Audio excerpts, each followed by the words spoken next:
Our engineers are J.C. Bold, Jessen Dueller, and Jake Cherry. I'm David Brancaccio. It's the Marketplace Morning Report.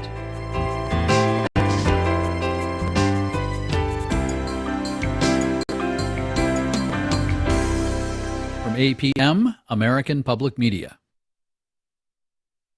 Baptist Health is a proud supporter of First Coast Connect with Melissa Ross. Baptist Health, committed to building a healthier community for all of us. More info at 202-4YOU or baptistjacks.com. ViStar Credit Union is proud to be a production underwriter of First Coast Connect's Friday Roundtable. ViStar, we never forget it's your money. On the web at vistarcu.org. North Florida TPO, proud sponsor of WJCT's First Coast Connect, bringing to the community innovation in transportation planning, commuter services, clean fuels, and intelligent transportation systems. More at northfloridatpo.com. Opinions expressed on the Friday Media Roundtable are those of our panelists and do not necessarily reflect the views of WJCT News.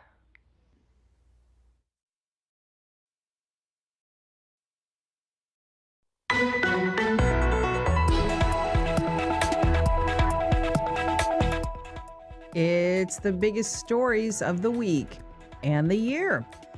I'm Melissa Ross, and just ahead this hour on First Coast Connect, our Friday Roundtable joins us. It's our final show of 2021, where we round up the biggest local stories of the week and the whole year around the First Coast. Later in the hour, we'll take a listen to the beautiful noise of Northeast Florida with our Jacksonville Music Experience DJ listening sessions. News, music, and talk, and a little fun as we close out 2021. Santa's elves have been working in the workshop all year to bring you this, so keep listening. It's all coming up right after the news.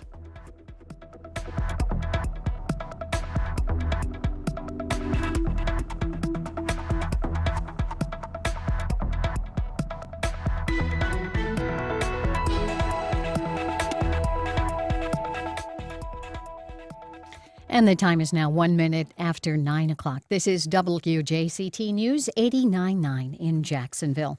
State wildlife officials are defending an emergency order that expands how far threatened gopher tortoises can be relocated.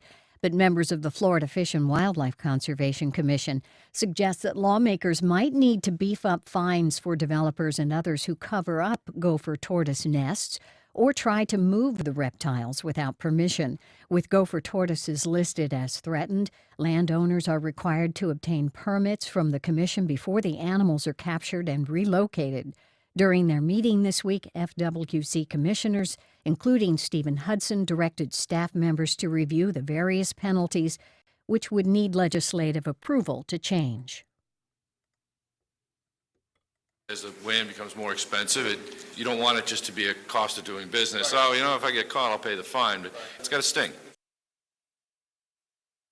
Otherwise, commissioners praised a program created in 2008 that allows developers to pay for gopher tortoises to be moved to reserved land. They also backed a 90-day executive order issued last month that allows recipient sites to be more than 100 miles from where the creatures initially dug their homes. The executive order is related to a surge in construction, says Jennifer Goff with the FWC. The EO does not reverse any existing protections. All impacts to tortoises, all impacts to their burrows, all handling and relocating of tortoises must be done under the existing permitting system. It is illegal to harm, kill, harass, feed, or disrupt the behavior of gopher tortoises. It's 66 degrees now in Jacksonville. Today's high near 80 degrees. Patchy dense fog overnight with a low of 62 degrees, up to 80 for tomorrow.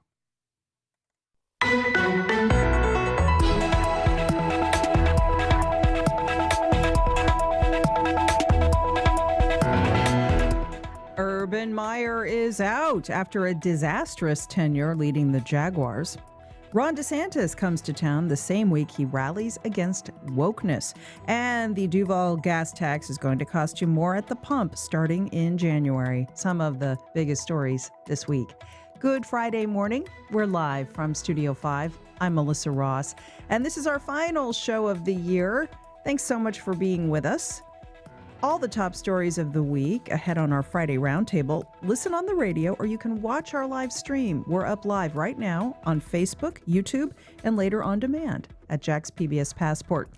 The talk coming your way, then later, the beautiful noise of Northeast Florida. We'll take a listen to JME, our Jacksonville music experience. But first, it's Friday, and here to round up a busy news week, we welcome an all-star panel, Ann Schindler of First Coast News. Hey, Ann. Morning, Melissa. How's it going? It's great, and it's good to see you. Journalist Claire Goforth is with us. Hi, Claire. Happy holidays, y'all. Happy holidays to you. Writer Shelton Hull. Hey, Shelton. Good morning. Good morning. And rounding out our fabulous foursome, the Dean of Local Journalists, the great man himself, David Bauerlein of the Florida Times-Union. Hi, David.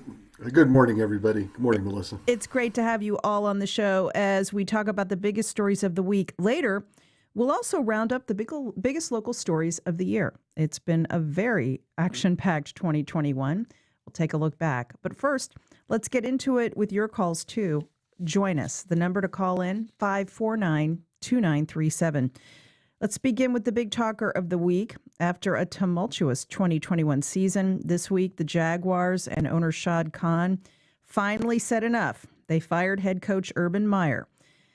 The move came just hours after the Tampa Bay Times reported that former Jaguars kicker Josh Lambo alleged that Meyer actually kicked him during a warm-up.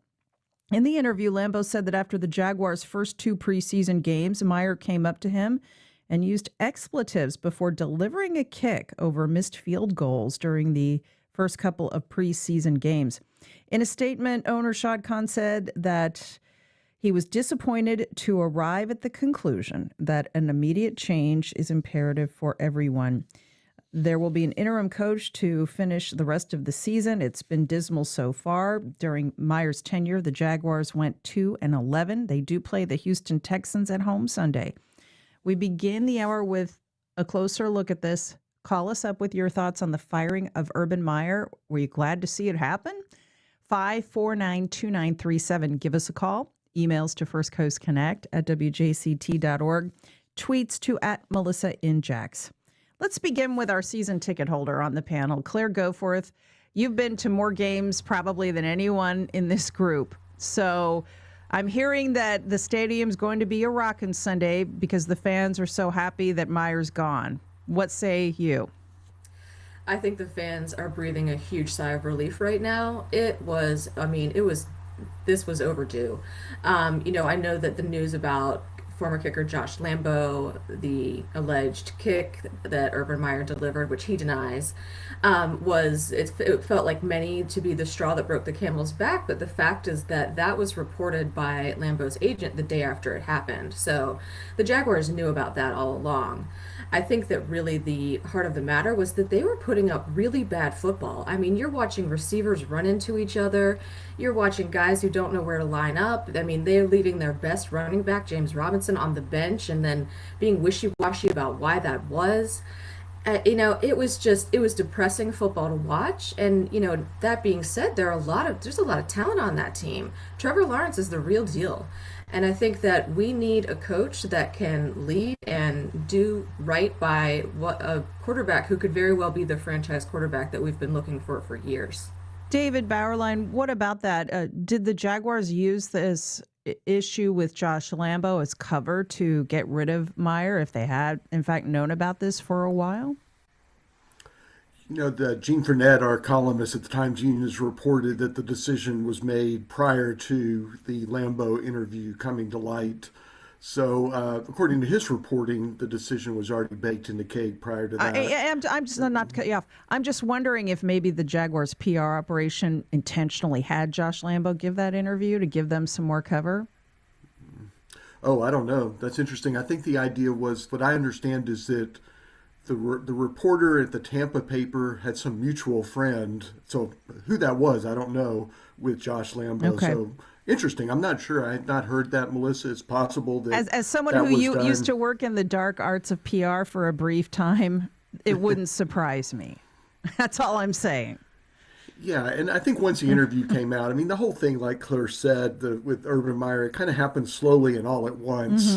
It built and built and built. They were playing really bad football. The game Sunday was just very hard to watch against the Titans. And then you had this hanging over there.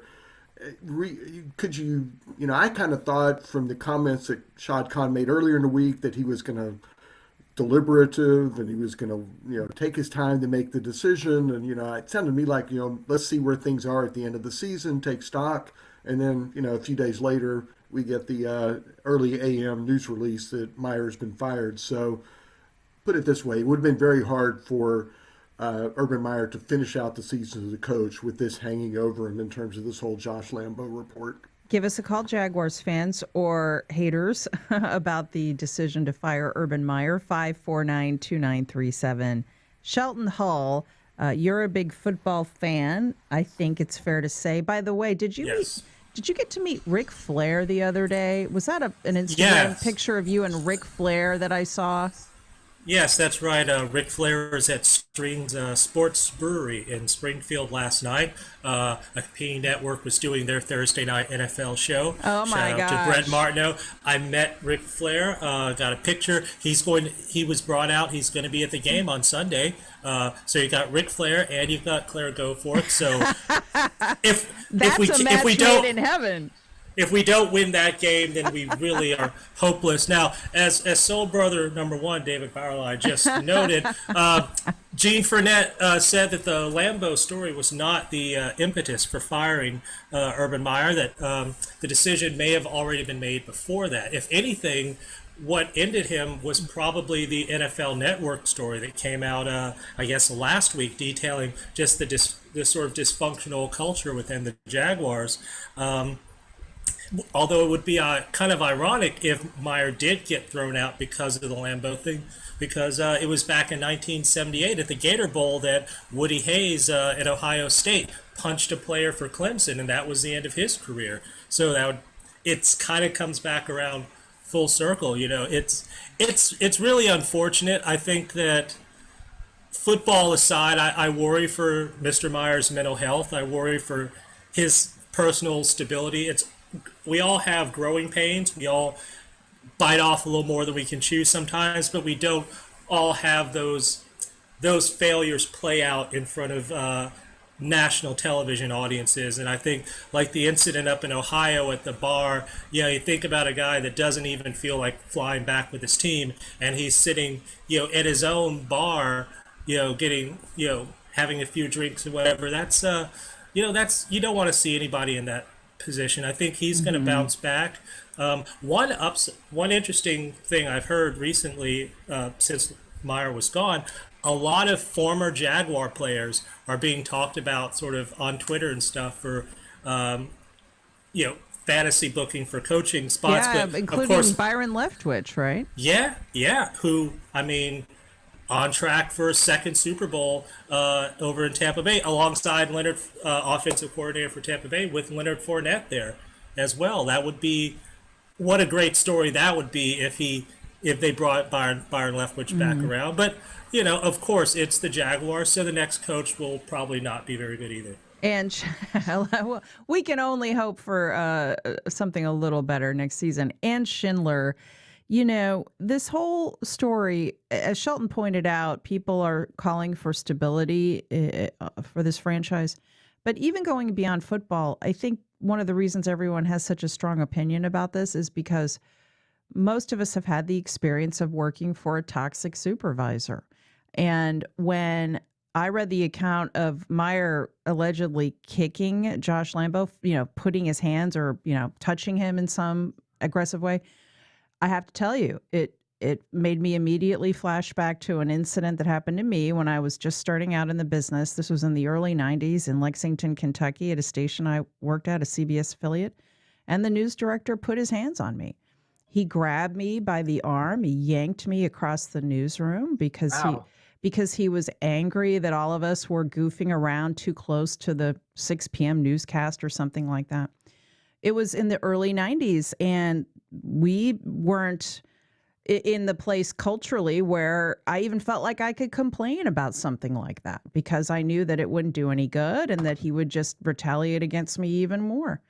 But, the reason I tell the story is I think a lot of us have been in that place where we've worked for a toxic boss and we weren't making millions of dollars like these players, but it's an experience a lot of people can relate to. Oh, I'm going to tell you, I'm going to try to trace back the timeline on that one, Melissa.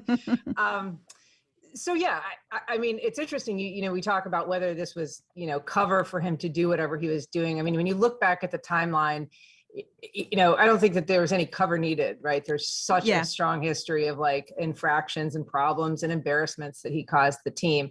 But I do think that at some point, the mutiny that's sort of brewing inside the organization gets a real, hook by this additional reporting from the Tampa Bay Times. That's all I'm saying is, did a guy like Jim Woodcock, who does the PR for this franchise, or for Shad Khan, I should say, did they place that story to give themselves more cover to let this guy go for less money than they might otherwise have to pay out?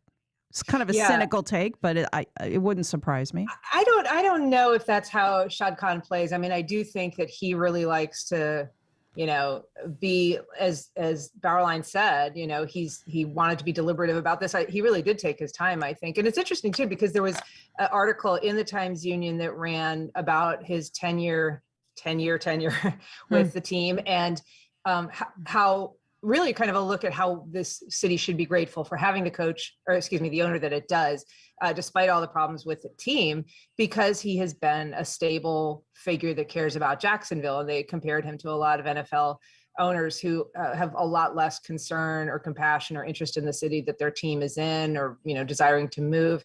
And so while he certainly took his time with this decision, I think that is reflective of kind of his management style overall, and probably for the city is not a bad thing. It's our Friday Roundtable, the biggest stories of the week. In a few moments, we'll talk about the biggest local stories of the year.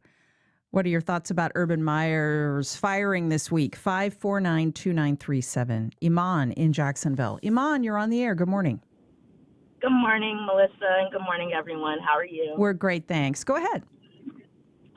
So I guess my comments, I appreciated what you said about toxic work environments, because my comments more so string from having gone to a, Division I NCAA school. I went to Florida State, and, Urban Meyer was at Florida. And I think a lot of the NCAA coaches, along with them being primarily Black men who are not paid to be in these stadiums, and the coaches are making millions of dollars. And there's been horror stories about the way the coaches treat the students all the time. And so I think that he really came here and thought he could treat professional grown men like college students. Like the instance of him kicking Josh Lambo's foot, like a professional athlete kicking their leg while they're stretching, it's really unimaginable. And I think that a larger conversation needs to be had about how NCAA coaches treat their athletes, because the environment is extremely toxic there. And I think that this just brought it to the larger level with professional football. Iman, thanks for that. Claire Goforth, a couple of thoughts there. One, I think she's absolutely right about what college athletes put up with. Some of them have been commenting in recent days that those that played for Meyer in college, that karma is coming around to him. And then the second thought I have is, why is it automatically assumed that just because someone's good at college play that they can translate that to the NFL? I mean, it is a slightly different game. It's a different level when you're talking from college to NFL. I think that Iman makes excellent points about the culture that you see at the college level in particular. It's not all coaches, but there certainly is this vein of coaches who they're abusive to their players, even if it's emotionally, and sometimes it's much worse than that. These are vulnerable kids oftentimes between the ages of 18 to 22, and they go and they play these for these teams, and suddenly they're in the spotlight, and the coach becomes sort of like a father figure to them, and sometimes that's a great thing, and sometimes it turns into something incredibly toxic. And that is what we're hearing about Urban Meyer's tenure at Ohio and at Florida now, which we'd heard before. I mean, this is not news, but it is news that he has conducted himself with the opposite of what we would call professionalism as the head coach of the Jaguars. Yeah, for people celebrating this now, the larger question is what you all have been bringing up. Why do we tolerate this behavior at any level? If someone's winning games, a lot gets tolerated. That shouldn't be. Paula in Mandarin. Paula, hello, go ahead. Hi, good morning. I'm not a fair weather Jag fan. I love them. I watch every game, win or lose. But when I wake up every morning and say to my husband, is Urban Meyer still our coach? It's really stressing me out. So I'm just really thankful to Shad Khan to make this move. I don't know how long it takes for an NFL owner, a curve of learning, but I was really impressed and surprised that he actually made the move. And lastly, the demeanor of Coach Meyer was embarrassing. He looked like a petulant child, and it was really embarrassing. And I was afraid he was going to ruin Trevor Lawrence. So thanks for the time. Thank you, Paula. If you're just tuning in, we're rounding up the biggest stories of the week and the year with our Friday Media Roundtable with David Bauerlein, Shelton Hall, Ann Schindler, and Claire Goforth. Call us up as we change topics now. It's 549-2937. The other big story of the week, folks, Governor Ron DeSantis stopped by Nassau County Thursday at an FSCJ facility. FSCJ is getting more than $3 million for a new commercial drivers program to address all of the supply chain slowdowns that the nation is dealing with. But the governor's big rallying cry wasn't really about truck drivers, but the wokeness, he says, is ruining education and corporate America. This week, DeSantis also announced the Stop Woke Act, or Stop the Wrongs to Our Kids and Employees Act, a legislative proposal he says will give businesses, workers, kids, and families tools to fight back against what he calls woke indoctrination. He will allow parents to sue if they believe critical race theory is being taught in schools. That's perhaps the most controversial piece of this proposed legislation. Let us know your thoughts about this. It's 549-2937. David Bauerlein of the Florida Times-Union. The governor says he wants the legislature to approve a lot of money to push this through. In effect, giving, excuse me, I misspoke, does not want to, I misspoke on that. He wants to ask the state legislature to pass a law that will empower parents to sue schools over critical race theory, even though it's not being taught in schools. Your thoughts? Well, it'll probably get approved. It is a state-controlled legislature. What was interesting, when they did the news conference introducing this Woke Act, the governor's office put out a number of activities that it says were a concern that prompted this legislation, and none of them took place in Florida. They were all in other states. Later, they so they kind of talk about this. We're under this constant threat of critical race theory and wokeness, but all the examples were outside Florida. Now, they later pointed to one example in Jacksonville that it happened here with Douglas Anderson High School, where the school was trying to bring students together to kind of talk about issues of, in terms of perceptions and reality of racial relationships at the school. And there was a case where they were going to start with just the black students together as a group, then the white students together as a group to share their views and then bring them together. Anyway, that got stopped before it ever really got started. There were a lot of concerns that that sent the wrong message. So that was a case where it didn't really even happen. And it certainly wasn't critical race theory. I mean, it was basically just an attempt to try and bring together students in a way that aired out whatever grievances or issues they had. It was not a class at any stretch. So, is this a solution in search of a problem? Certainly based on the examples that have been put forward, it seems that way. Jay is in Mandarin. Hi, Jay. What are your thoughts? Thank you for taking my call, and thank you for doing what you do. My question is, will anybody in the community, say parents or grandparents, anybody who's basically taking care of these children, if this woke act passes or whatever, will we be able to sue the governor and the state legislator as parents or guardians of black children if they say anything racially biased, if they make black children feel less than or anything like that? Because unfortunately, what I see is that this is great to try to make sure that you change and push some history up under the carpet, and so you don't teach generations of people their own history again, but you lie, and then you create more problems. So what do we have as far as leverage or tool we can use to, outright and honestly, to punish them? Because this is 2021. You don't want to act like what happened for 200 years happened. It's in a book in a college library. You can lie now, but you create an entire generation worth of people that absolutely, positively have no idea what their own history is, and the fact that they're erasing and affecting other people's history on a consistent basis. Thank you, Jay. Let's be clear. Critical race theory is not taught in K through 12 education. It is mainly taught in law schools, and it has been for a long time. It's centered on the premise that racism is structural and institutional, that it's embedded in most American institutions. Shelton Hull, what about that caller's position as an African American that black parents should be able to sue over these matters?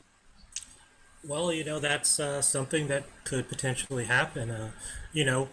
Most of the legislation that the governor proposes tends to end up being appealed on some level in the courts, and I think this will happen as well if it goes through.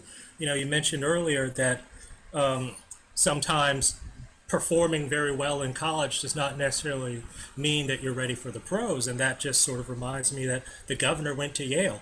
He didn't really get what he paid for based on strategies like this. Now, I will say in his defense, it's very smart, long-term politics. It's a tough time to be a conservative, especially coming into 2022 and 2024. He's touching all these little things like the trans athlete ban and the refugee flights and all that stuff he did with the pandemic. It's not really for the benefit of Floridians. I don't believe for a second that this is a subject that he actually cares about. This is just about, pushing those buttons to get on Fox News, get into Newsmax, get on the Daily Caller, and elevate his national profile by using hot button topics that, the conservative base is all upset about. This legislation, if it goes through the way he put it through, there's all kinds of room for shenanigans. How can you? What it basically comes down to is having the governor or the secretary of education doing a sort of line item veto on the curriculum of teachers all up and down this state, and that's unfeasible. And Schindler, this kind of legislation is opening up the door to other kinds of proposals. For example, in Texas, where there's what critics call a bounty hunter provision in an anti-abortion law there, allowing people to sue anyone they think is aiding and facilitating abortion services. The governor of California has now taken that legal precedent and turned it around so that he wants to have it so that people in California can sue over anyone's, and I'm paraphrasing, so allow me a little grace here, anyone who's involved in gun violence or certain types of gun sales, and I'm probably not phrasing that exactly correctly, but you get the idea. Does passing this kind of legislation and create a slippery slope to other kinds of legislation if you allow citizens to sue sue an institution like the educational system over curriculum they don't necessarily agree with? And let's be clear, this curriculum isn't even being taught anyway. Right. I agree with David that this is likely to pass because it's a Republican-controlled legislature. But I would just ask the lawmakers of this state, when they started loving trial lawyers so much. They used to be reviled in Tallahassee. And now we're opening the door to all kinds of, I think you could only describe them as frivolous lawsuits. You're going to be enabling parents to sue over curriculum. It's going to be a rat's nest of lawsuits and defenses that are going to have to be subsidized by the taxpayers, because the school districts will be the ones presumably targeted, or teachers who will be employed by the school district. So it's also seems, anathema to the messaging that the Republican right, at least, has had over the last several years about, these delicate snowflakes that can't, withstand the least little bit of, counter measures. I mean, the idea that there's something in the schools, which, as you point out, isn't being taught in the schools, but that would be so, unbearable for a parent to endure. I mean, when you're talking about the education of kids about the history of race and its intersection with everything in this country, that would somehow be such a burden that your student, couldn't otherwise be, taught your messaging, or that would be something you'd actually have to sue over is, it's a concept that just seems at odds with, generally how frail the Republican right likes to frame everyone else, that, has to sue to get their way. 549-2937. Les on the West Side. Les, you're on the air. Good morning. Good morning. I just wanted to ask, what is the difference between critical race theory and historical truth? Yeah, I mean, critical race theory, which again is primarily taught in law schools, is an interpretation of American history through the prism of race, educating law school students about institutional racism, how systems are structured in such a way as to maintain white supremacy. In all kinds of systems, all kinds of ways, whether it's how mortgages are given out, red lighting in neighborhoods, the criminal justice system, disproportionate punishments for people of color there. There are all kinds of ways that you can go at this. But that's really it, Les. Again, this is something that is mainly taught in law schools. Thank you, Les. One of those. Go ahead. Oh, he hung up. Michael Michael in Riverside. Hi, Michael. Hi there. How you doing? Great, thanks.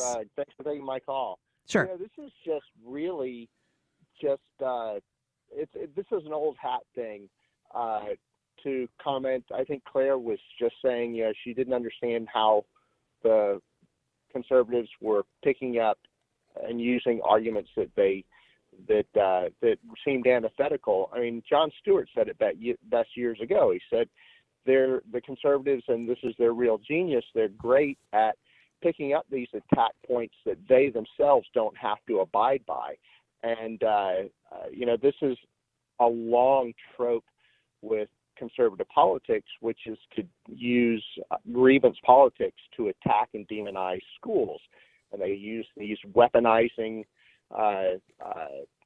they're weaponizing this whole thing to chip away at this, and it's really distressing that the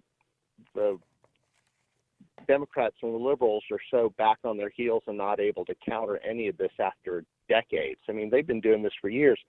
We were hearing a lot with Trump over the past few years that the thing we shouldn't worry about is Trump. We need to worry about a competent version of someone taking all of these things they've learned from watching the Trump presidency and actually really next leveling those things with the same kind of rhetoric, but with more competent, strategic folks doing that. And that's exactly what I think we're seeing with Ron DeSantis. We're seeing that play out right now in front of us. And I expect it to get a lot worse before it gets better. Thanks. Michael, thanks for your thoughts. Here's a tweet from Chris. I hold workshops with teachers in our area who seek to teach Black and civil rights histories with greater depth and accuracy. They share that they already were withholding historical facts and documents out of fears that right-wing evangelical white parents would make trouble. Julie tweets the show, let them sue over the truth being taught.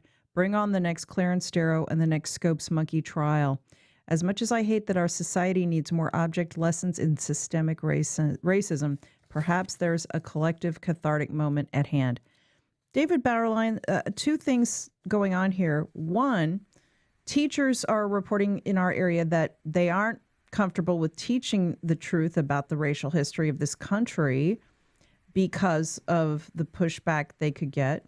Number two, there are a lot of parents out there who I think wouldn't necessarily want to sue over curriculum in schools. They want their kids to have a fair understanding of racism. At the same time, they read accounts of a few cherry-picked and frankly really extreme examples of overreach on this in other school districts, other places around the country, and they really don't like it. Some of the bullet points that the governor's office put out this week, I'll just read one. A middle school in Springfield, Missouri forced teachers to locate themselves on an oppression matrix, claiming that white heterosexual Protestant men are inherently oppressors and must atone for that. So, again, there's a difference between teaching accurate history and I'm putting myself in the mindset of parents who are following this from a distance. Parents who are not necessarily on board with their children in the elementary school levels in particular, getting the full anti-racism education that conservatives are so mobilized against. This is kind of a nuanced discussion, but what about that? Yeah, I think that the teacher's concern is being second-guessed, looking over their shoulder. I mean, how do you teach something like the history of slavery and Jim Crow segregation without getting into the fact that that was based on a belief that that one group of people was inferior to another group of people? Yeah. And that was embedded in the law, and part of the American history has been the long fight over that up through the civil rights movement and still continuing today. So, so I think, how do you teach that without getting into that idea of how something was embedded in law that was based on race? So that could be very difficult then for teachers if they're feel like they could be second guessed, or they say something that then gets cherry picked, as you put it out, and becomes a complaint, and suddenly their feel is a little bit of a chilling effect on them. And I think that's and I'll say this too. I mean, it's the same thing probably for employers if this passes, because the Woke Act, the E, is preventing employees from being, quote, victimized by this wokeness. And so, if I work for a corporation, a lot of people work for corporations, every year you do a video training session, and it talks about how to recognize racism and how to recognize things that you might do that could be hurtful or a sign of clear or a violation of federal law in terms of discrimination. So does that mean now that the government is going to be involved every time somebody doesn't like a video training course in reviewing that? I think one thing that's kind of interesting, conservatives over the years were kind of like a smaller government, let people lead their lives. But certainly we've seen a move more and more to insert themselves, not just schools, which are taxpayer funded, but now into the decisions that companies are making in terms of how they interact with their employees on issues that are embedded in federal law, and how to teach people how to have what they consider to be a good functioning workplace that's open and welcoming to everybody. Yeah. Here at WJCT, we've watched those videos, and, frankly, to me, they seem like common sense and common courtesy reminders of how to treat our colleagues. Ann Schindler, though, what about the workplace part of this proposed legislation? What are your thoughts? Well, I mean, it's something we've actually been talking about at our station, because again, like David said, I mean, we've started doing, every other week training sessions in the wake of all of the social justice movement this last year, really trying to focus on, historical context, some of the current implications of, what our foundational, systems are, it's really part of our, corporate culture right now. And the idea that that would be actionable or something that people could sue over, again, it's creating, I think, just a Gordian knot of, litigation, costs. I think it's simply designed, to be a way for this future presidential candidate to get his philosophy and his messaging kind of in the news. I mean, it's sort of a piece with his anti-immigration efforts that he's been doing recently. So it's less about, I think, trying to implement something because it would be so unwieldy, but it's troubling because it really does politicize education further. And we've seen so much of that this year with, school boards. I mean, we were sort of joking, amongst ourselves because some of the big high profile trials that have been, recently, there've been security there, and the reporters, they were kind of joking, like, we really need security is for the reporters who are covering the school board, because that has become such an incendiary and frankly, sometimes dangerous beat. So there is already so much heat. There's already so much anger in school politics that it is troubling that one more, flame is being thrown on that bonfire. Yeah, it's a pretty big fire at this point. Okay, one more big story to touch on before we round up the biggest stories of the year. The local gas tax will go into effect at the pump starting next month. This despite a move on the city council this week to claw that back. You will pay 6 cents more per gallon for gas around town. Council member Leanna Cumber, who is expected to run for mayor, floated the idea of scrapping the tax, but her colleagues on the council voted the idea down. Cumber had argued that the nearly $1 billion in local infrastructure projects funded by this expected revenue at the pump could instead be paid for with federal infrastructure dollars. Claire Goforth, her colleagues just didn't agree. The gas tax goes ahead. To pass some legislation in May and then repeal it in December. I do think that it's going to look really good on her mailers and in her TV ads when she runs for mayor, as she is widely expected to do, having raised a significant sum of money already in that exploratory committee or whatever it is. Councilwoman Leanne Cumber proposed legislation to lower your taxes, and that's really what this came down to.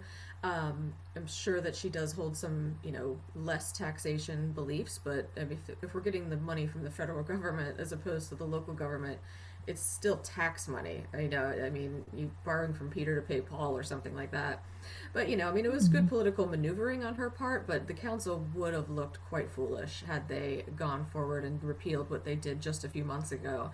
And let's be realistic. You live in Jacksonville, you drive around town. We need the infrastructural dollars. We need to do a lot of work around the city. There are neighborhoods that have crumbling sidewalks and various other infrastructural needs with drainage and just so much that could benefit us as a city through this tax. And I think that the JTA has already made their plans based on the expectation of these funds, and to go back on that now, that would have just been a mess. Yeah. Shelton Hall, we're talking about more than $132 million for the 30-mile Emerald Trail that's envisioned, the new green belt that will go all around the city. As Claire mentioned, nearly $250 million for the JTA so that they can modernize the Skyway with automated non-rail vehicles, infrastructure projects, drainage projects. This city needs septic tank removal. This city's infrastructure is decades behind the times in so many parts of town. And so Mayor Curry and the late Tommy Hazouri effectively sold this gas tax earlier this year as a jobs program, too. They said it will create thousands of construction jobs. So beginning next year, this money will be put to work going after these long delayed improvements. Yeah, it was, for the fact that the mayor would be willing to embrace a tax increase as a conservative Republican in these times was very telling. And the fact that it could be done sort of reaching across the aisle to Mr. Hazouri showed that a lot of people really want these infrastructure improvements to happen, even if we may argue and disagree about the specifics of certain plans. We know we need to have it in general. It's a smart play for the council lady to sort of pursue a lost cause like this, like her proposal had no chance of going through. If the mayor campaign doesn't work out, maybe she could coach the Jaguars if she likes lost causes. But seriously, but at the time there was a lot of there's always arguments about increasing sales taxes, increasing gas taxes, and in her defense, the average price of gas in the state of Florida has gone up 40 cents since the original gas tax thing was passed back in May. And by the time we begin to see revenue coming in from it, it's at about $3.20 a gallon right now. It'll be somewhere close to $3.50 by next summer. And so as these there's nothing we can do about that on the local level, but as those prices improve and we get around to next summer, you're going to see a lot of people really sort of feeling the sticker shock, I think. Yeah. Bill emails the show. It's interesting that Leanna Cumber voted to give $200 million for Lot J, but did not support money for public infrastructure and quality of life improvements for all. Okay, with all of that said, we're going to take a few moments here with our panel to look back on the year that was 2021. What a year it's been. We discuss the year's top local stories as we go around the horn. I'm going to start. My vote for the top local story of the year is the ongoing fight to remove Confederate statues and monuments around town. This is a fight that will continue into the next year. And it's been fascinating to watch this play out as schools got renamed in this community. But activists like the Northside Coalition of Jacksonville, Take 'em Down Jacks, and others, they continue this fight. This follows on the heels of the big protests we saw in this city in the aftermath of the murder of George Floyd in Minneapolis. This is one to watch next year. David Bauerlein, what do you see as the biggest local story of 2021? COVID-19 pandemic. I think when the vaccines came earlier in the year, we probably thought that it was not going to end the year with this being the biggest story of the year. But the summer surge was brutal. During that period of time, Duval County had the 8th highest number of COVID-19 involved deaths of any county in the entire country. So it was a real hotspot, focal point for all the deaths that really came as we got what we thought was over wasn't over. So, hospitals were jammed, obviously great grief from families who lost loved ones. And then a lot of people went through some really trying times where they were kind of on the edge of whether they were going to survive or not. So I think once again, it was the COVID-19 pandemic. Yeah, and not over yet with this new variant, once again, threatening to disrupt our lives. Ann Schindler, First Coast News. You've covered some big stories all year. What gets your vote? Well, I'm not going to disagree with you two about the biggest stories of the year. One story, though, that I think I'm going to be watching and I think bears watching next year is sort of broadly port issues. We've seen here in Northeast Florida a number of really problematic issues with port security safety. Whether it's the coal ash barge that was coming into Jacksport that sat offshore and spilled its entire load into the ocean, whether it's the Golden Ray, which capsized up in southern Georgia and just kind of by a miracle, didn't take any lives. A couple of years back, the El Faro. And then there was a NTSB report that came out just yesterday about that ship that exploded. And what you see in all of these is a regulatory lapse that is not, I think, fully reckoned with, whether it's, cargo ships that are not properly ballasted or are top heavy, that are moving in too fast, whether it's like in the case of that explosion, batteries that aren't being properly assembled. There's a lot of port activity. We have a lot of money that comes from it, and it really is a safety issue for a lot of people that work there and live around them. That's so smart. 2 minutes left. Claire, go forth. Well, I'm going to touch on something that really all of these subjects do delve into, and that's the polarization that we're seeing locally and nationally. I report on this a lot at the Daily Dot. We had a significant number of Northeast Floridians and Floridians who participated in the Capitol riot last year. And these people, they are firmly believe a version of a reality, many of them, that is not reality. And as we move forward, we're going to have to figure out as a community, as a country, What to do about that. Yes, I'm what to sorry. do about that. Sorry to cut you Go off. ahead. We're almost out of time. Shelton Hall. Just want to say, I think the number one story in local media this year is local media itself. 2020 was one of the worst years ever for print media, the media in general, locally and around the country. And we're seeing things like the Jacksonville Music Experience, the Jacks Today, Emily's Youth of Today blog, newsletter that she's doing, explosion podcast activity across Northeast Florida. Things are bouncing back, and the line between the media and the audience is getting steadily blurred, and it's making for some really exciting content across the board. Such great insights. Thank you all so much for being with us on this final Media Roundtable of 2021. And I wish you all a wonderful and happy holiday. See you in the new year. Thanks, you guys. Thanks, Melissa. Thank you. Thanks, everybody. In a moment, our own Matt Shaw takes us through the beautiful noise of Northeast Florida in our Jacksonville Music Experience. It's our monthly listening session. Don't go away.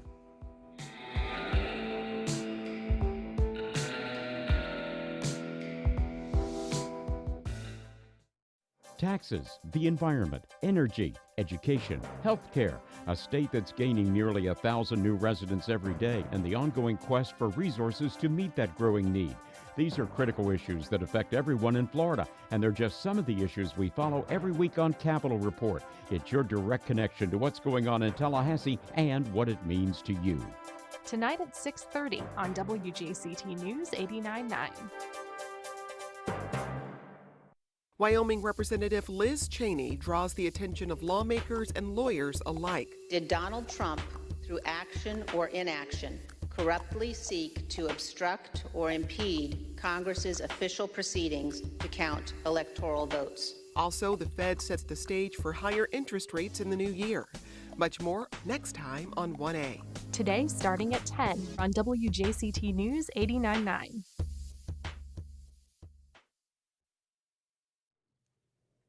Welcome back. The Beatles were the most talked about band in the world. Vinyl records were the most popular way to listen to music. Limp Bizkit went viral. Taylor Swift's Red topped the charts. We got new records from Kanye, Drake, J. Cole, Adele, and Bob Dylan. This was the year in music. Wait, what year is it again, actually? Our WJCT Arts and Culture editor, Matt Shaw, is here now for a bit of a time warp as we celebrate this month's JME DJ sessions, wrapping up the year in local music. Hey, Matt. Hi, Melissa. So, yeah, what year are we even talking about? I amused myself thinking if somebody was cryogenically frozen for all of 2021 and then they woke up and they said, what happened in music this year? And you told them, with no context, that list. Yeah, that would be a little head scratching. Yeah. But yeah, everything old is new again. And we see that over and over with music and culture. Yeah. And all of those things, if you do want context, you can go to jacksmusic.org. You forgot ABBA, by the way. ABBA had an album this year. There was so many. Foo Fighters did a disco album. Mm-hmm. There's a lot of weird stuff happening, but a lot of good stuff too, especially locally here. Yeah, so you have a list of 10 Jacksonville artists to watch in 2022. It's up at jacksmusic.org, and we're going to listen to 3 who made your list for the month. Yeah, so I got together with the contributors to jacksmusic.org, to Jamie, and kind of let them pick artists that they thought were going to have a breakthrough year in 2022, and kind of the parameters were they had to make a case for the music that they put out in 2021 and what they were going to do in 2022. And most of these artists, I think all of them on our list, had some sort of national or regional exposure outside of Jacksonville. So I want to start with Leo Sun. This is Matilda Fan is the artist, and they go by Leo Sun. Earlier in the summer, they had what I was calling the song of the summer with a song called When You Wake Up. And they really show off their kind of taste for melody on a song called All Good, which I don't think we've played on DJ sessions yet. So I want to listen to that one. Crazy with me on the dance floor, 'cause I just want to make sure that you live in comfort. You got the key to my heart, in my house, in my purse. Let me know if you're hurt, and I'll be the first to find whoever did it and kick him in the dirt. You are everything that I have asked for. Never, ever, ever needed more. I bet you know that if you're lonely, I come over. I'll bring you love, I'll make you hold me till you're over. Leo's son, we can claim Leo's son, even though they're now on the other coast. Yeah, they transplanted themselves to the West Coast to seek out some opportunities there. A lot of momentum behind Leo's son. They ended up on NPR Music's radar, and they're sitting on a lot of material. And another artist from Jacksonville who packed up and is living on the West Coast now is Lands, this duo, Brian Squillis and Renaya Woodard. They also had got coverage from NPR Music. They signed a record deal with Run for Cover Records out of Boston. And they have a new song out called Hit 'Em. They have a vinyl reissue of their latest EP coming out in 2022. So they're slated to have a big year next year. So let's listen to Hit 'Em by Lands. I think I know the before. We have to go so fast, 'cause we're on the higher side. And you feel like the water for the first time. You feel like the water for the first time. I think I know the before.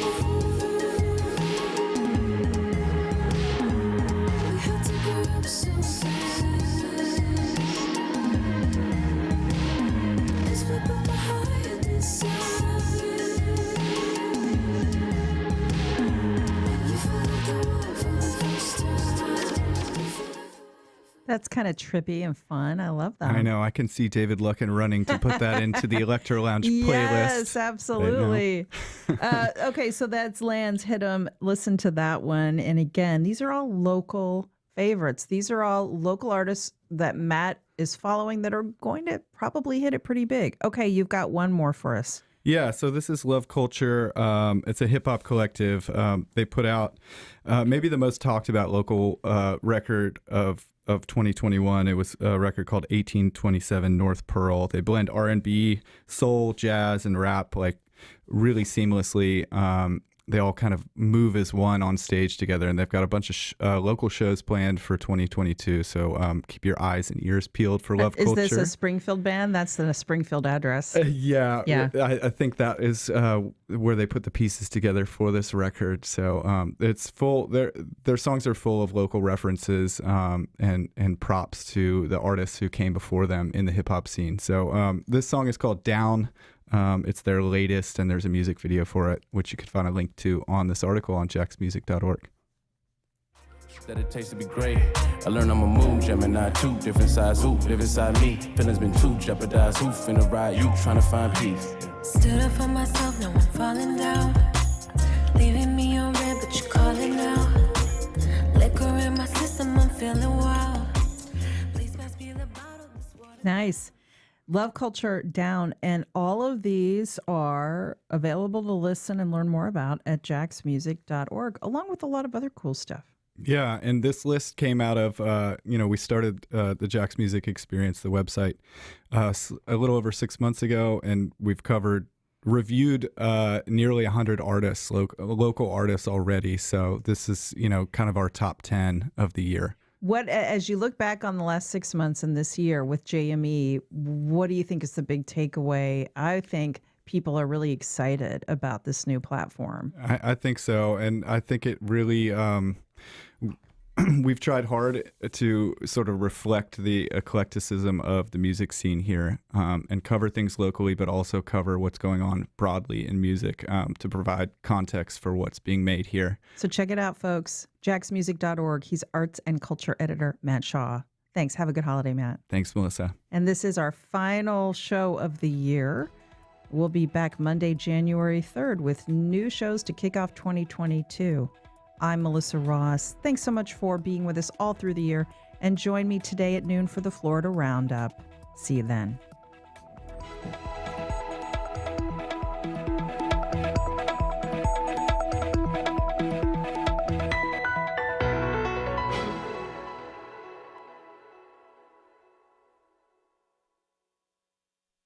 Support for First Coast Connect is provided by Baptist Health and the North Florida TPO.